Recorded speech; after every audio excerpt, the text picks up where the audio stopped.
Okay, guys. So, uh, it is now just about 6:45 on Monday, April 10th.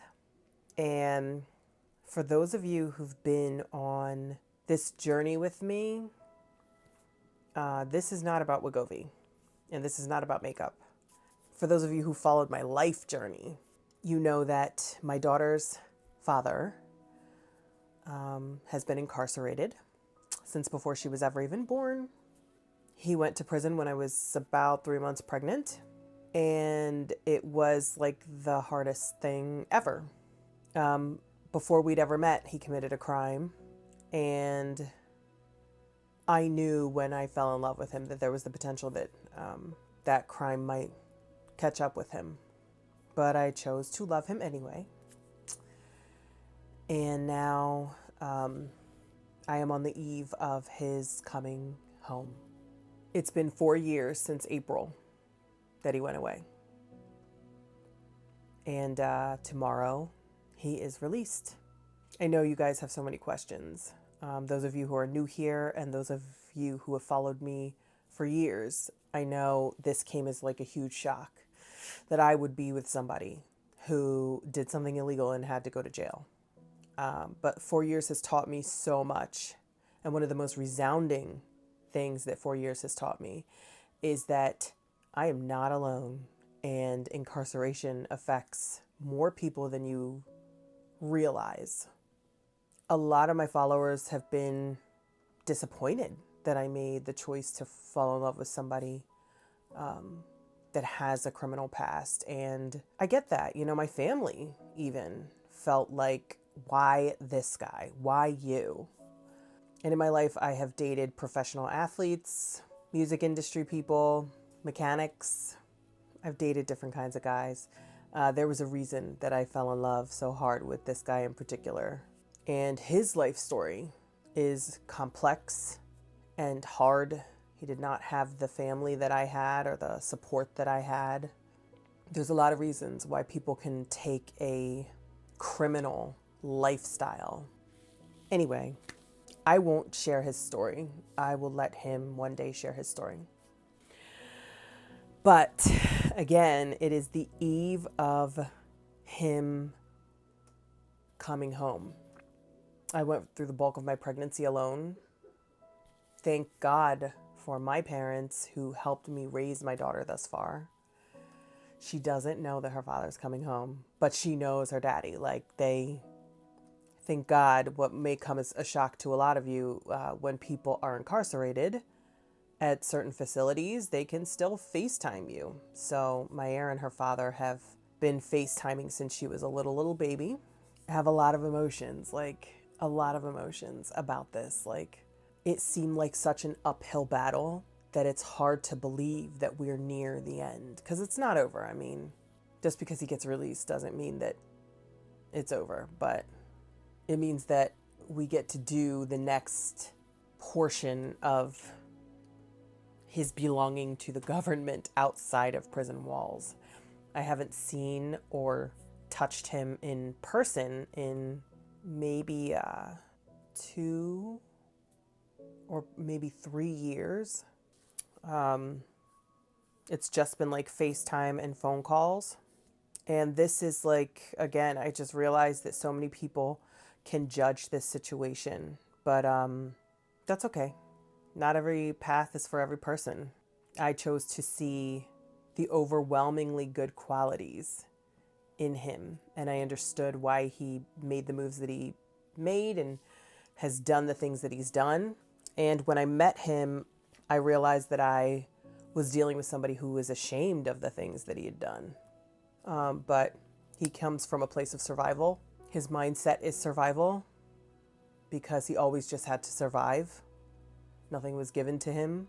And he recognizes that it's no excuse. There's always other options, but he made bad choices. So I understand if that's something that you couldn't forgive, but it's something that I did forgive. And now here I am on my last day of not being able to just call him when I feel like it and see him when I feel like it. And people keep asking me, like, how does it feel? And it won't be real until he's standing next to me. Like, it's not real. Like, I'm prepared. I have things for him. Like, I know what's going to happen next, but none of it's real until it's real. And when I was talking to you guys in my last video, it was about the big event. This is the big event.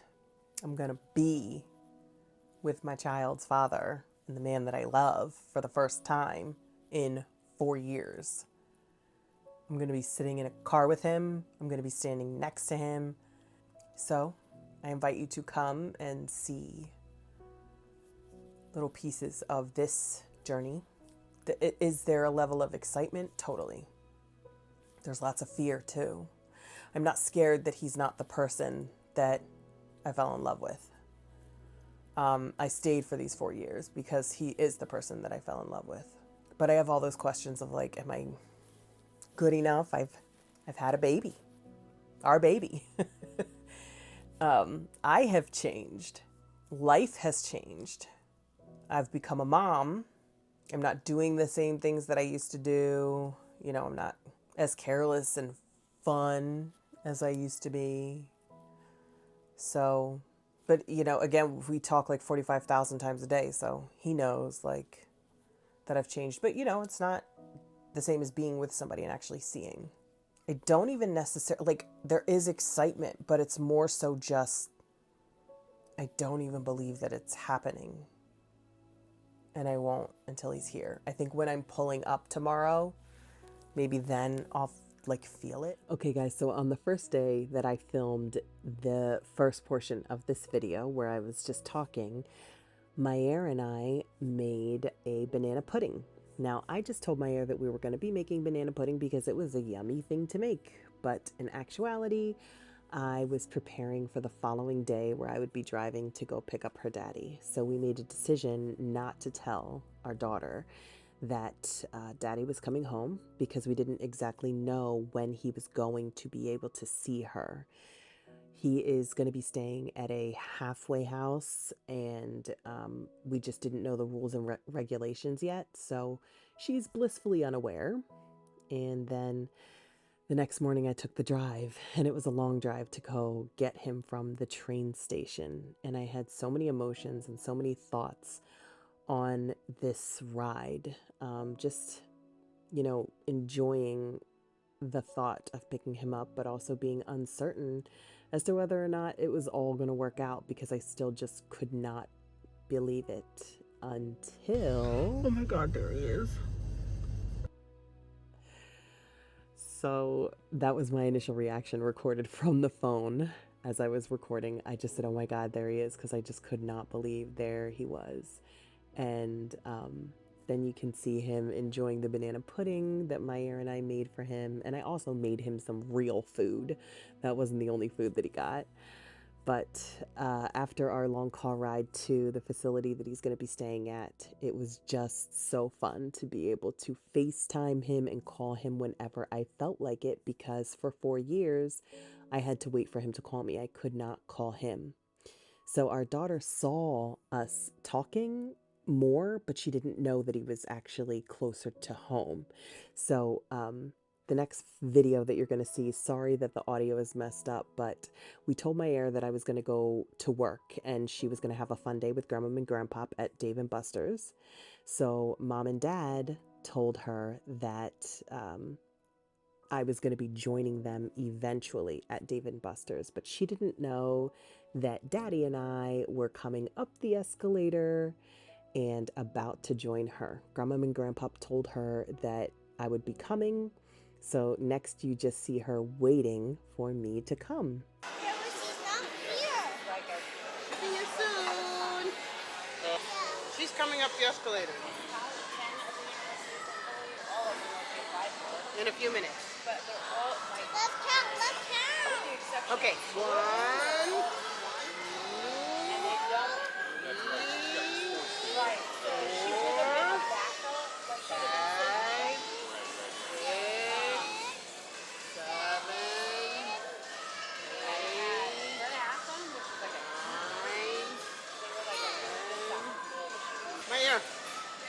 Who's that? Daddy.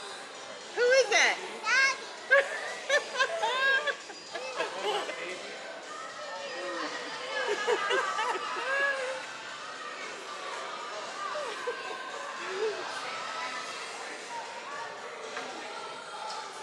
Who's that, Maya? Daddy? Oh, do you love your daddy? Are you happy with your daddy? He knew just who it was. Aww. See me on the phone.